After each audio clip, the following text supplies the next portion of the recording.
Salut tout le monde, aujourd'hui on grimpe dans toutes les positions pour tester le nouveau baudrier Ghost de Béal.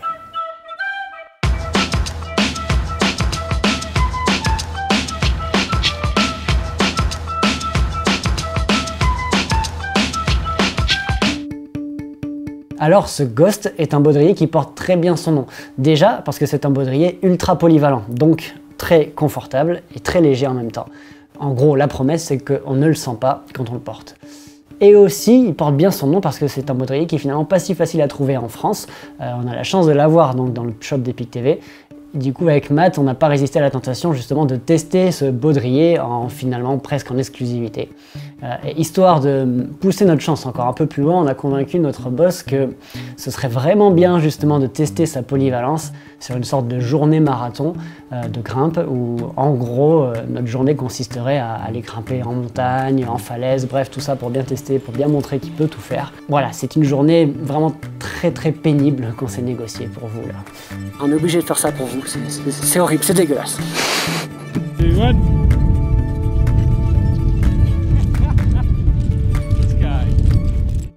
Donc c'est un harnais, déjà on peut le voir qui est très compact, surtout qui est fait donc pour être très polyvalent.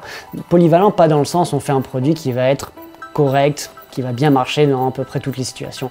L'idée c'est vraiment de faire qu'il soit parfait dans toutes les situations. Donc autant finalement en montagne qu'en voie sportive pour faire simple. Donc pour la montagne, on attend du harnais qui soit léger en premier lieu. Donc là c'est gagné, je l'ai pris en médium, il fait 250 grammes. C'est assez simple à voir, hein. Tout est ultra fin, tout est optimisé pour être léger. Les boucles, donc comme le ponté par exemple, sont en dynéma pour que ce soit léger et fin, mais en même temps solide et très résistant à l'abrasion quand même. On veut aussi pouvoir le mettre par-dessus un pantalon qui est plus ou moins épais. Donc là, c'est plutôt au niveau des cuissardes que ça se joue. Et à ce niveau-là, le Ghost a innové. D'habitude, quand on n'a pas de boucle de serrage, parce qu'on privilégie la légèreté, il y a simplement un élastique qui permet, on va dire, d'adapter un tout petit peu à la largeur des cuisses. Ici, Béal a pensé à une astuce qui permet de faire coulisser comme ça le long des sangles. Ça fait que vous avez vraiment beaucoup d'amplitude et que ça s'adapte finalement pile poil à la largeur. À chaque fois que je l'ai utilisé, j'ai jamais eu à y prêter attention, à le réinstaller, à le faire glisser, etc. Ça va toujours en fait se caler pile poil comme vous le voulez, sans avoir à y prêter du tout attention. Je pense vraiment que c'est ce que j'ai préféré en fait sur ce baudrier. Voilà, un autre point évidemment en montagne, c'est qu'on a besoin de pas mal de place pour ranger tout notre matériel finalement. Donc là aussi pas de problème, c'est-à-dire qu'au niveau du ponté on a assez de place pour mettre tout ce dont on a besoin, tous les nœuds, tous les mousquetons qu'on va mettre en fait en montagne. Et au niveau des porte-matériel, on a les 4 habituels, donc 2 à l'arrière qui sont souples pour ne pas gêner avec le port du sac. Et on a les 2 à l'avant qui eux sont rigides pour être un peu plus pratique. Là c'est sur cela qu'on va mettre tous ceux dont on a le plus besoin on va dire. C'est un peu plus facile à clipper. Donc là rien à dire, hein, je vous passe rapidement la fiche technique. On a aussi les 2 encoches là pour fixer les porte-outils et la petite boucle pour la corde de hissage. Du coup voilà, en gros pour résumer, pour la partie montagne, il a fait exactement ce qu'on attendait de lui, c'est-à-dire qu'il s'est fait oublier tout en nous permettant de porter tout le matériel dont on avait besoin. Ensuite on a voulu aller en falaise, mais on s'est assez rapidement fait rattraper par la pluie.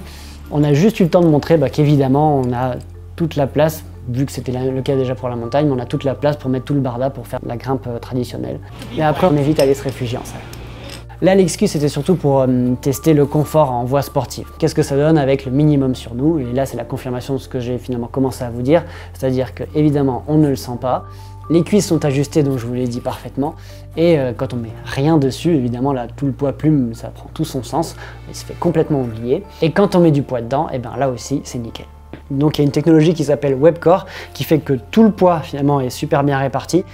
Donc qu'on soit en train d'assurer, en train de faire le sac dans son projet ou qu'on prend un gros plomb, voilà, tout est bien réparti, donc il n'y a aucun point dur. Et finalement, on ne sent pas grand chose quand on prend une chute. Donc là, cette image, c'était pour faire plaisir au caméraman, mais j'ai aussi pris de très gros plombs pendant que j'ai testé en falaise, notamment la dernière semaine à Séuse où j'ai vraiment bien volé, des bons petits vols des familles.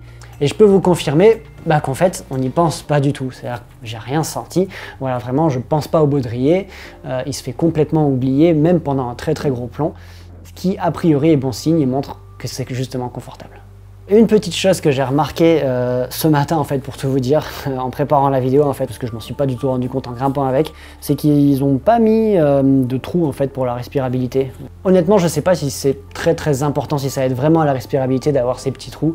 Je vous le dis quand même, voilà, s'il y en a pour qui c'est vraiment très important, sachez que sur ce baudrier là, il n'y a pas les trous pour la respirabilité. Mais que moi j'avais pas fait gaffe. Ça a pas l'air d'être très gênant.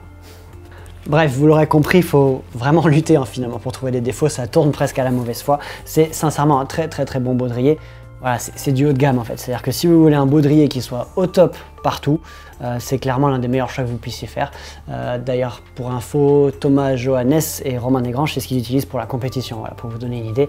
D'ailleurs, Romain Desgranges, je lui ai dit que j'allais parler de son baudrier, et c'était le moment ou jamais de dire quelque chose dessus s'il avait envie. Il a confirmé tout ce que j'en ai dit de bon. Il a ajouté, voilà, c'est la petite anecdote en plus, il a ajouté qu'en fait ce système d'ajustage là, en fait, ça venait d'une suggestion de lui en tout cas.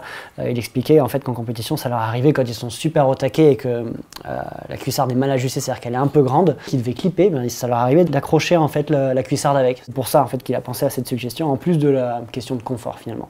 Voilà, c'était l'anecdote en plus de Monsieur Matos. Voilà, j'espère que ce test était instructif. Comme d'habitude, n'hésitez pas à ajouter des choses ou poser des questions en commentaire, j'essaierai d'y répondre autant que possible. Et bien sûr, n'hésitez pas à me soutenir, donc comme d'habitude, finalement, en cliquant sur les petits liens qui sont en description, ça vous ramène vers le shop d'Epic TV, où vous trouverez évidemment, par exemple, ce baudrier. Et ça permet à la chaîne d'exister, puisque c'est Epic TV Shop qui soutient l'émission. Merci, à bientôt.